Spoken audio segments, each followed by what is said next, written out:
this episode, we're going to look at the mighty Conqueror, a super heavy design from the 50s. Now, the Conqueror saw service from around about 1955 to 1966. And the reason the Conqueror came about or evolved was as a direct response to the IS-3. The British War Office saw a need for a tank to actually cope with the new Russian armour, and therefore they deemed that something like a minimum of 120 millimetres was needed for this. The Conqueror has a crew of 4, an armour of 130 millimetres and weighs a mighty 65 tonnes. And it was the heaviest tank ever to serve with the British Army. Okay, next now we'll have a look at the front of the mighty Conqueror. The first thing that's very apparent are the 2 very large headlights. Directly beneath the headlights, you can see the registration plate, and directly beneath the registration plate, the towing eye. Moving back on top, it's very clutter-free on the front of the Conqueror. We've got 2 fire extinguishers, one left and right, and finally, you can see just to the right of the turret, we have the driver's cab. And the driver's cab is surrounded by a number of vision blocks or periscopes. The main armament on the Conqueror is incredibly simple by design. Designed by the Americans, very, very streamlined, and you'll notice that midway down you've also got a rather large fume extractor.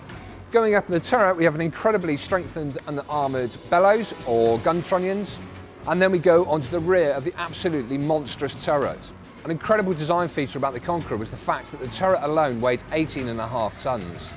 And one of the main design features was the very large commander's cupola, which the commander could actually rotate.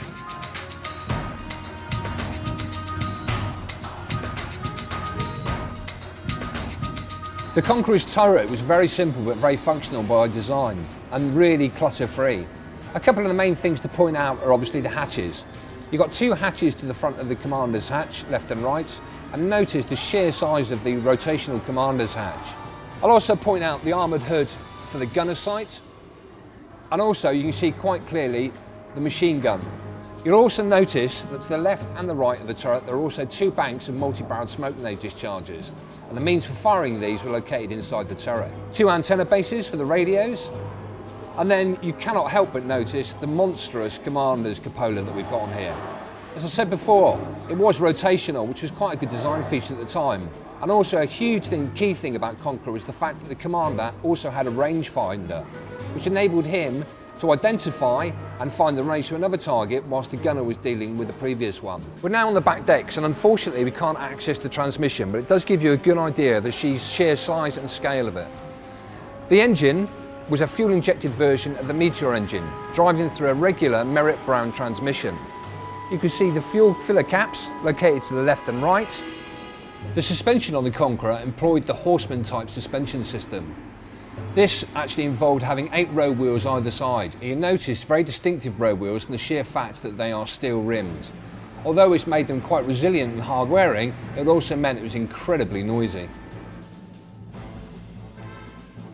Here we are then in the commander station of the Conqueror.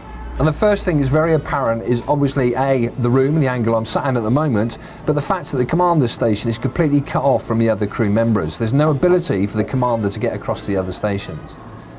Some of the key things that we've got in the commander station.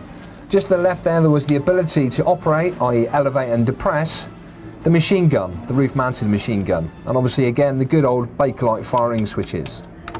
Located directly in front of the commander was the commander's sight, again a binocular type sight, and also just to the left of that is also an auxiliary sight. Across to the right hand side we've got a duplex controller. Very, very simple to use, left for left and right for right.